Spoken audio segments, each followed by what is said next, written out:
Hello, citizens of Podcastverse. That's right, you asked for it. The dynamic duo of Rabbi B and Dr. D back at it again, fighting the forces of meaninglessness and the existential vacuum wherever they go. By day, logotherapists and people out helping people, but by night, two of your favorite podcasters in the realm of logotherapy.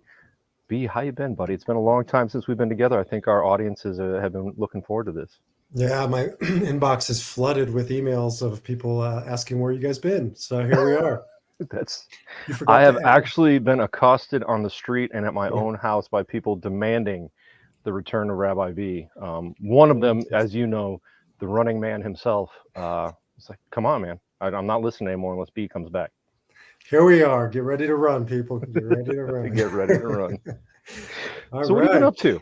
What's been going on? And, I think that's what we talked about today, like sharing with our audiences where we've been, where we're going, what we've been doing to live meaningful lives. What have you been up to?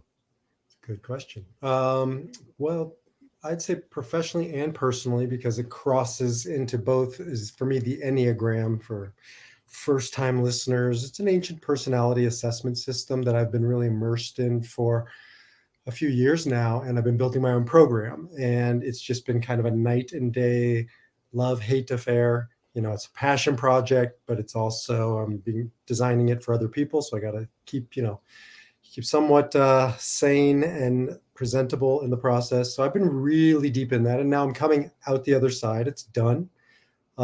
We are launching it, a new website, defiantspirit.org. My program is Defiant Spirit, Defy Your Number, and it's all driven by the fuel, the inspiration of our beloved Dr. Viktor Frankl. So I really have my foot in two different passionate worlds for me and now merging them together. And I think I can honestly say never before done in history, Viktor Frankl meets the Enneagram.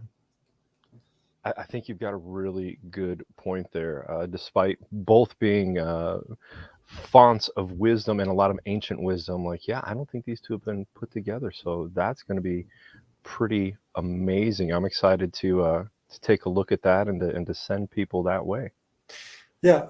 So right now I am getting the program out there, and um, nine. There's nine different Enneagram types, so there's nine ebooks, and you can download them, or soon you will be able to download them, do it yourself, or you can work with me. And I'm also working in corporations, organizations, bringing this to more of a macro level. So full long response to your great question. What have I been doing? That's pretty much all I've been doing. And I ask our listeners to forgive the pounding in the background. Got some construction going on downstairs, so we'll try and make do. I think that's been the fun thing both you and I have talked about off podcast is all the home projects we've had to be enduring this summer. You and your construction projects back there, me and the wonderful. You know how much I was looking forward to the addition of a new septic system in my yard, and what an amazing experience! I have the trails left by these giant moles through my yard are something to behold, Well, and you can check it off the bucket list. Everybody wants to put in a new septic system. absolutely, and then to have to reseed their yard and repair driveway, it really is a very meaningful task. Let me tell you, it's been nothing but a blessing to me and my family for the past several weeks. But before we go on with our humor shtick, um, let's talk about the defiantspirit.org, right? Yes, but and then we're coming back to what you've been up to. But okay, Oh, fine. absolutely, absolutely. I want to touch on that because I know the Defiant Spirit, definitely one of the core tenets of logotherapy and in Dr. Frankl's teachings, but particularly important to you. What is it about that idea of his that so appeals to you that you're molding an entire program for individuals and organizations around that? What's up with that, B? Yeah, I would. That's thank you. That's really just gets right down to the heart of my life purpose. I believe is to take these two words and then to help them live in modern, meaningful ways. So, as you mentioned, this is the crux, I would argue, of Dr. Frankl's thesis, life's work of within us there is a place of essence, of logos, of meaning, of purpose, of spirit, whatever you want to call it, the noetic. And our life's mission is to find it, to draw upon it, to live it, Now, it's somewhat easy to do when you're, celebrating life cycles and sitting on mountaintops and looking at rainbows and kumbaya, but can you find it? Um, how do you find it when it hits the fan, when life presents to you far more difficult problems than your septic tank and my construction problems, but, tragedies, trials, traumas. And it's at those moments where we have to be able to find something bigger than ourselves to transcend whatever it is we're confronting. And so the defiant spirit really is that place. And how do we find it? Well, Dr. Frankl provided for us so many wisdom tools, but the Enneagram also provides wisdom tools. And so that's really what it is using those tools to access that place. Yeah, and I definitely want to point out, you said the word many times, find it, find that meaning. That's such a critical component to it. And I was reminded of that often in my studies, that it's not about creating meaning, making meaning, but that meaning is, we don't have to bring it to light. We don't have to shape it or mold it. We have to discover it in our lives in all of these ways, in these tasks that we carry out in our suffering. It's one of the things I tell my men's group very often is, despite the traumas we may have faced, despite the suffering we've been through, we can always choose to turn that into achievement, and in turning suffering into achievement, into accomplishment, discover meaning that way. Well, I think we have our topic for today, and I would just change those words. Is that one word or two words? In spite. It's two words, right? In spite. I No, think it's so. one word. In spite, yeah. Well, anyways, it doesn't matter. But I would say because of, right? Not in spite of the suffering, because of. And that's a very controversial, tender topic. But I think it's a paradigm shift when we stop seeing this as, you can discover meaning versus there's an imperative, right, Mhm. within inside of you crying out to discover that meaning. Mhm. And so I'd love to talk about it, that the difference between making meaning, as you said it beautifully, and discovering meaning, because I Mhm. think just that in and of itself is a huge paradigm shift. But Yeah, and I'm going to add to my notes, crying out, because you're so right. Crying out. I know we're avoiding what I've been up to. We'll get there, but crying out. Our world is crying out. Individuals are crying out for this meaning, and that's why we see such high rates of depression, anxiety, and medication, and trauma. And we'll talk more about that. we are coming right back to that after these words from Dr. Dan about what he's Yeah, been all up to. right. So I've been looking forward to sharing this story with you. I know we've talked a bit about it, and quite a few people in my audience were actually looking forward to what I was up to this summer. I took a break from the podcast, recycled a few episodes to share again, but really took some time away to be with friends and family. And the cool thing I got to do is I got to, you talk about mountaintops and scenic vistas. I took my youngest daughter to Greece to see and hear and experience some ancient history. But that's the short version. I'll give you the long version, but because this isn't Joe Rogan's podcast, I won't give you the 3 hour version. I'll kind of give you the medium version. This was a great opportunity several years ago when I took my oldest daughter to South America, to Peru, to see Machu Picchu. And it happened in quite a serendipitous way. She had a history teacher, wonderful gentleman, who said to his class one day, "I want to see Machu Picchu before they close it down." And so he found a tour company that specializes in these educational tours, and he shared it with the kids. My daughter comes home, she goes, "Dad, I got it. I want to go, please." And I said, "Well, okay, that's quite a price tag." We did fundraising, and I jumped right on board. Man, I fundraised. We did cookouts at the football games, and put money back and paid a little bit each month. But I said, "Say what? If I'm paying for you to go to Machu Picchu, I am sure as heck going to find a way to be a chaperone." And so I endeared myself to this wonderful history teacher. I wrote one of the most well-worded emails I've ever sent. Like, yeah, I'm a therapist. I'm a logo therapist specializing in meaning. And at that point, I had coached a lot of those kids in soccer too. He said, "Fine, okay, you can be a chaperone. You're chaperone number 3." I'm like, "What? 3? How am I number 3? Who's more qualified than me?" He says, "Well, my wife." So he went, his wife went, and I got to go as a third chaperone. We took my oldest daughter's a group of 15 or 20 students through Peru, Machu Picchu, the Amazon. It was spectacular. It was a beautiful thing to share with her. and a great experience with other kids as well, to see them open up to the magic of travel, of experiencing other cultures, of experiencing ancient cultures. Dude, I took my kids to Omaha. Well, okay, look, we do that too. I mean, we just go to the next Farmville over every once in a while, but these these are kind of the special ones. These are It's those true. meaningful moments in life that I feel, and I share this all the time, like you have to embrace. When this came about, I mean, the price tag was pretty hefty. I'm like, you know what, hon, we're going to make that happen for you, and I certainly want to find a way to go with you as well. So we get back from Peru. This was obviously pre-COVID, and he says, you know what, I think next I want to do Greece. I said, hey, I'm in. What do we got to do? And that was when the youngest one signed on board. She said, "Well, Dad, I'd definitely like to do Greece." And his the teacher's wife didn't want to go, so I got to be chaperone too. I was like, I was moving up in Nice. life, B. Pumped up. Um, and then it got suspended by COVID. We were supposed to go last year, didn't get to go. And come January, we're gearing up, we're preparing, making sure all of our students have passports and stuff. He calls me up in January. He says, "Hey, I got bad news." I said, "Oh no, what's up, man?" He said, "Well, you can't be a chaperone on this trip." I'm like, what? He goes, "Yeah, I took a new job, so I can't go. So you're gonna have to lead the whole thing." All right.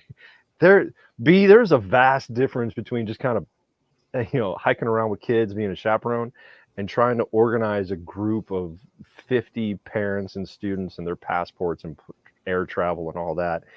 That's what the number was back in January. Thankfully, sadly, but thankfully for me personally, a lot of people opted to hold off and wait because of vaccine mandates and different travel concerns. So I wound up taking a group of maybe 10 students and parents from my daughter's school, meeting up with some students and teachers from DC and Virginia. And we had a wonderful guide. And we started out in Athens and went up to the Parthenon and went to the Temple of Poseidon and all around the Greek countryside, ate a lot of feta. Oh my God, so much feta. And had a very meaningful experience with my daughter, and she got to share that with kids from all over the country too. So um, all of that to say, when you have those opportunities for meaningful opportunities, you got to grab hold of it. No, it's true. I've taken quite a few groups when I was back in the day when I was a rabbi to Israel. And I guess, maybe that's a segue into our conversation because you're standing on meaning, right? I mean, there's just so much. You can't even pick up a stone in Israel. I'm sure the same as Greece without, the antiquities department coming up and saying, that's an important piece of historical fact right there. So there's just something, you can just feel it, right? It exists in the, in Israel, in the Western Wall, the Kotel, the Wailing Wall. Mm-hmm. Thousands of years of hopes and dreams and prayers, right? Just kind of infused in that space. And you can feel space absorbs it, or the place absorbs it, or meaning is a thing. And I guess that's really one of the things I've taken away from my studies of Viktor Frankl is, again, we don't invent meaning. I don't impose it on a subject, a situation, an experience. My work is to go into the experience and discover it because it's there. And I think that's true for our work with individual clients and corporate clients or coaching clients. Like, the meaning is inherent; it is there. We get to help uncover it. We don't have to craft it. We don't have to make it. There's not a message there. It's there to be discovered. It's there to be withheld. And you're so right. Like, it's funny here in the States, when we feel something's old, like, wow, that's 100-year-old building. That's so old. It's wow. Back in Boston, it's 150, 200 years old. You go over into the Middle East to Greece, they're like, oh yeah, we think that's probably about maybe 3,000 years old, 4,000 years old. And it's just insane to think of, like you said, all that history, all those hopes and joys and fears and tears that go into those different places. It is something I think people should experience more. Well, it's relevant too, whether or not you're in a place that's thousands of years old, historical monuments, or a brand new building, because there's a culture, there's a energy, there's just a meaning that exists or doesn't exist. I was just in a business the other day, and it just, you could feel the vibe of the place. I went to another one, doing some work, and it was a totally different meaning. It was a totally different essence. nous, as Dr. Frankl might have called it. So these things are real. We just can't necessarily see them, but we all know that. You know that when you walked into your house for the first time and you're trying to decide to buy it, you've walked away from opportunities that just it didn't feel like yours. You didn't feel the connection. Yep. I'm going to make this 3 podcasts in a row where we talk about the idea of culture. You cannot be in a group of other human beings and not have culture. We create it naturally through our overt messages, the messages we share verbally and physically, but through the unspoken messages as well, through our attitudes, our choices, our decisions. That culture is such an important part of who we are as a family, as a work organization, as a community, and we can consciously choose a culture of meaning, or we choose other cultures of destruction, gossip, um, not capitalism, but consumerism. Um, we can choose our culture. I guess that's the point I'm trying to make. And as you said earlier, that idea that people are crying out for this because we've chosen cultures of destruction, cultures of the existential vacuum for so long. We are crying out, and I think that's why we see such high rates of depression and anxiety and medication. There are better ways to deal with the world we live in. And you had a good point. Culture is happening. We have this fancy word. I don't even know if I could even define it. Really, push comes to shove. But we all kind of know what we're talking about. But it happens when 2 people enter into a relationship. There's a culture, right? And so it's going to happen. It does happen. Whether or not you're consciously creating it, that's another issue. And I'm working with a company here in Denver right now, and they're consciously creating culture, and you can feel it. It's on their walls, literally their culture, their values. We're putting the Enneagram up there.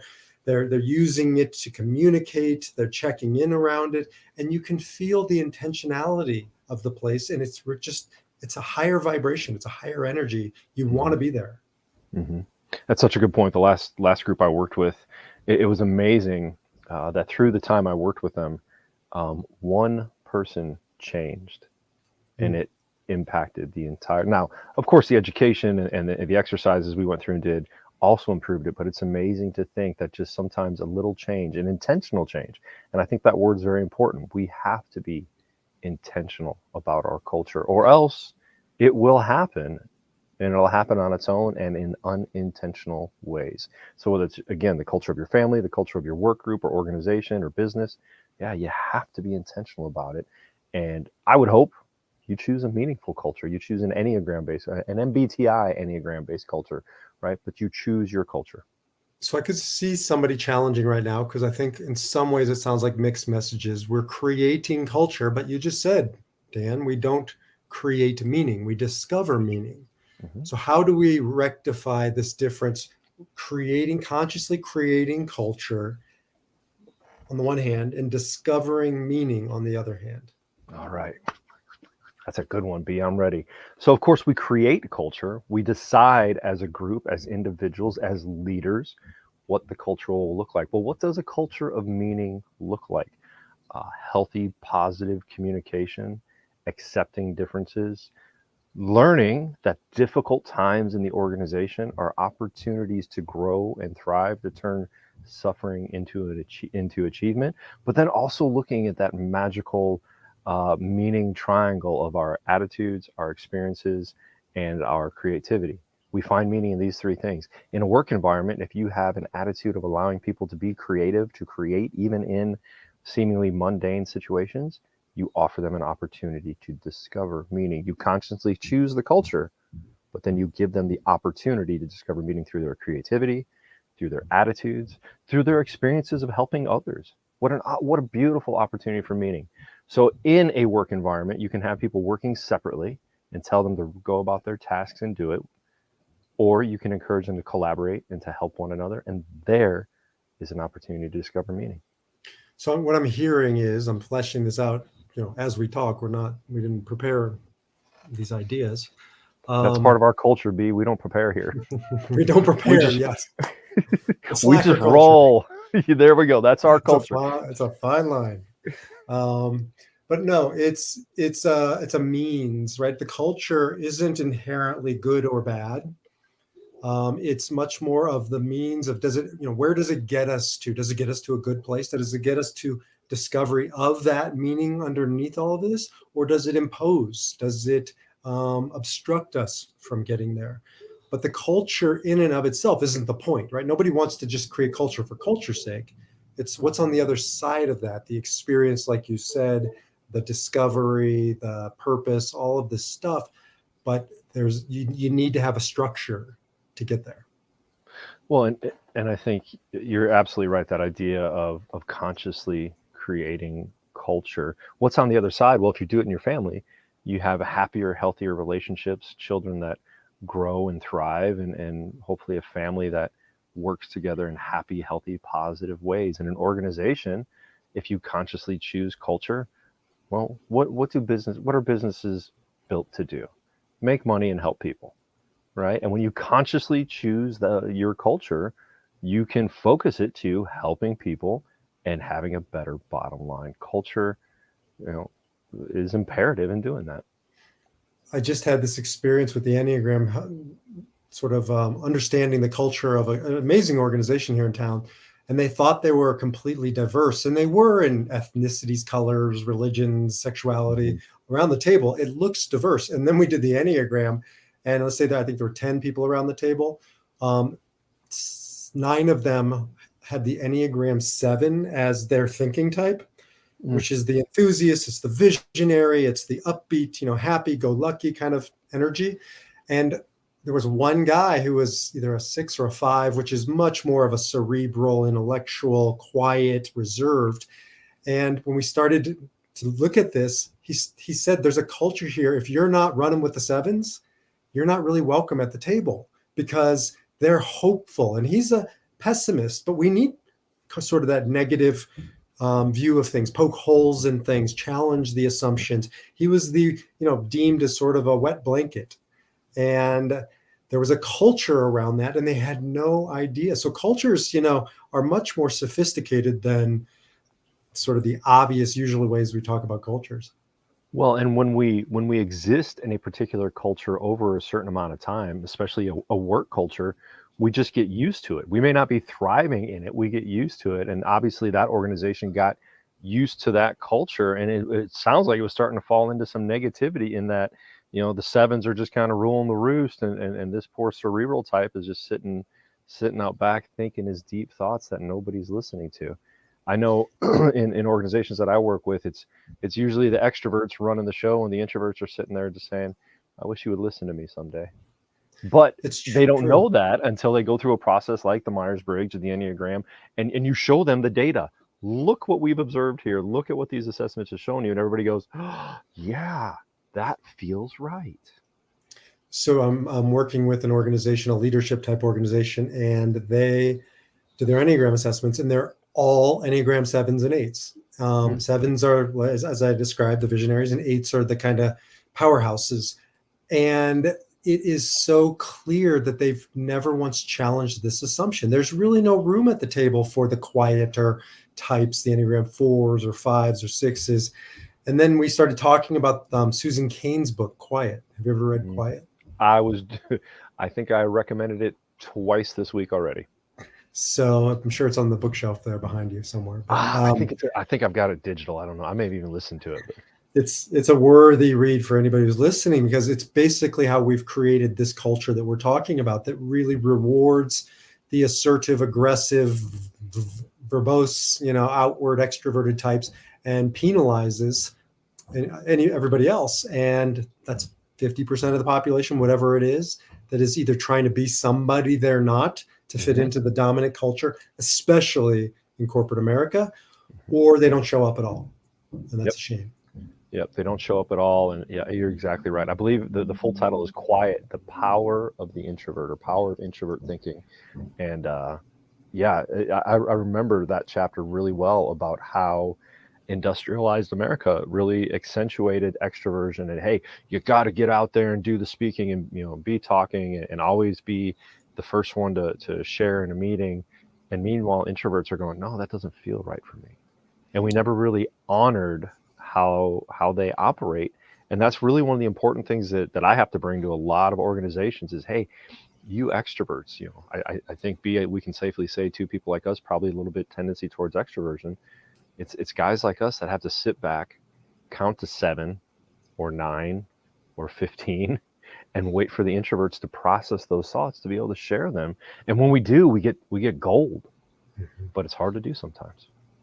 I was just as preparing, obviously, I'm all things Enneagram right now, and I was looking at white collar criminals Mm. and their profiles, and they're disproportionately Enneagram threes, which is the achiever. And they're part of this assertive type. But, I was watching the documentary about Elizabeth Holmes. She's the biggest scandal in history. She basically swindled all the investors out of, billions of dollars. I just blanked on the name of her company, but it was just a couple of years ago, Silicon Valley startup. Oh, yeah. She was the one that something about blood testing or some kind of testing. Yes, blood testing, but it never worked, and she never disclosed any of that. And anyways, a great documentary on Netflix or Hulu or something. But she was clearly a 3. Madoff's clearly a 3. You start going down the list. That was the one I thought of. Repeat that name. That was Bernie Madoff. Bernie Madoff. Yes, everybody knows that name. But you can see that, look, it's not to say all Enneagram 3s are white collar criminals, but a lot of white collar criminals are Enneagram 3s. And I can see a pattern as I was studying. There's a pace that they create that they can't keep up with. Mm-hmm. So they're going so fast, they start cutting corners, they start covering up sort of semi-truths, half-truths, lies, and the lies get bigger. And you watch, read the book about Bernie Madoff. It's amazing.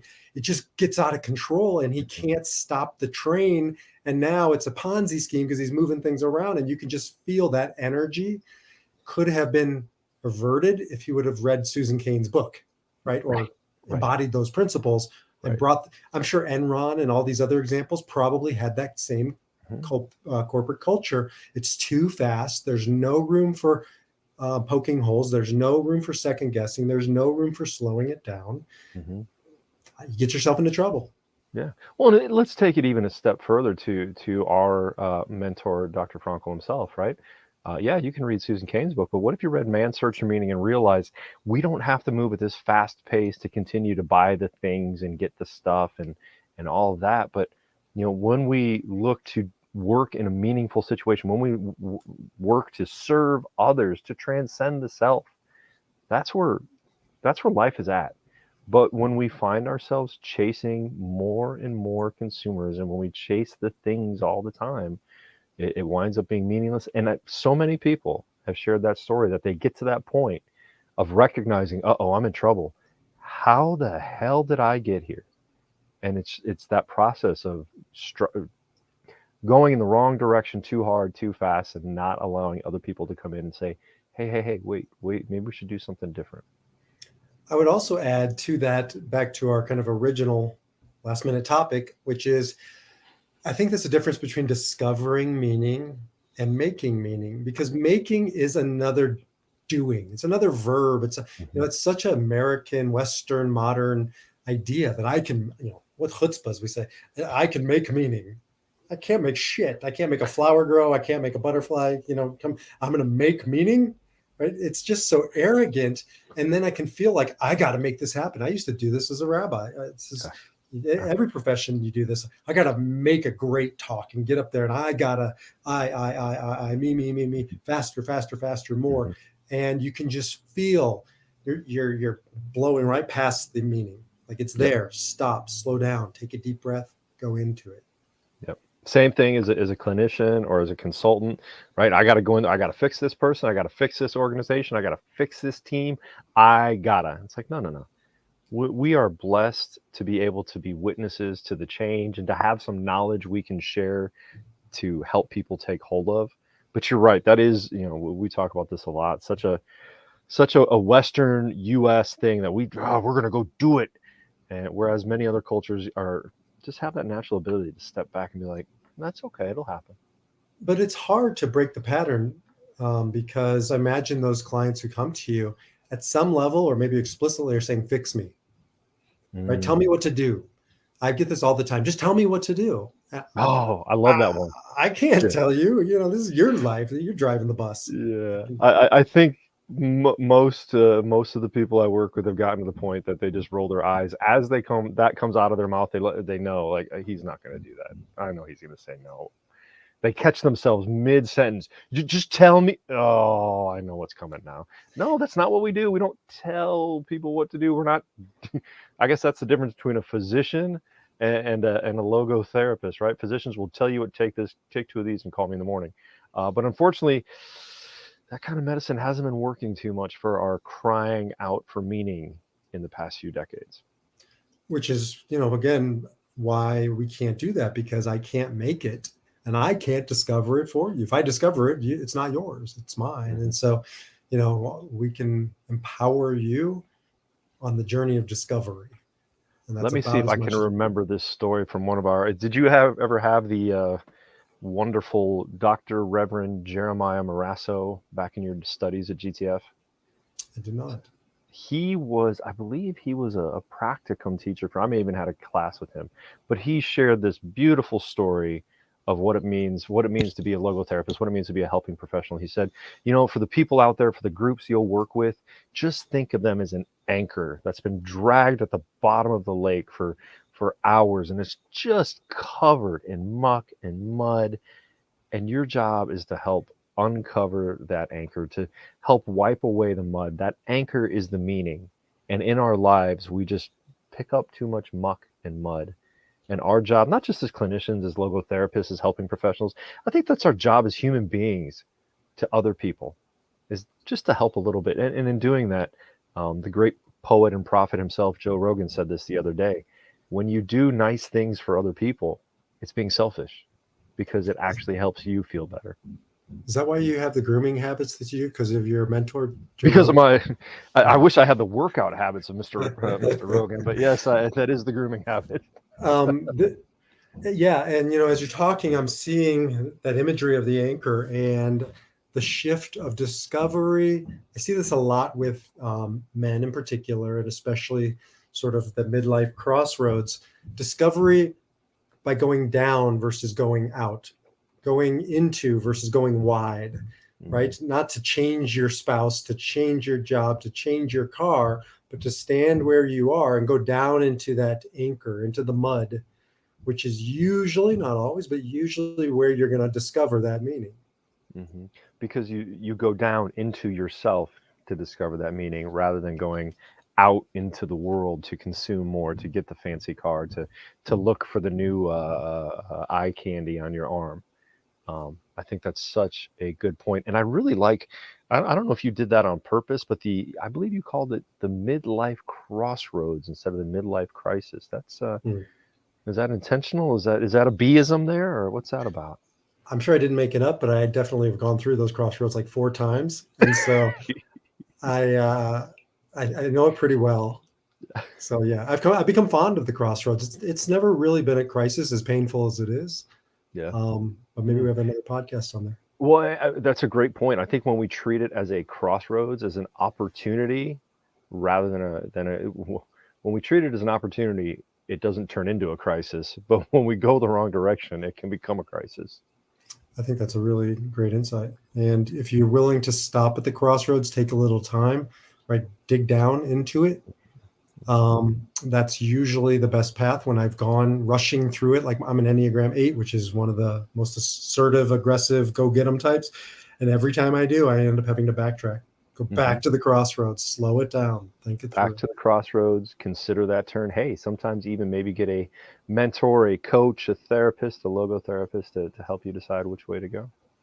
Well, and that's probably a good place to end. You can reach out to Dr. Dan. He'd be happy to hear Oh, from you and work with you. yeah, right. How about well, and okay, so that's a good segue really quick into yes, by next year, hopefully.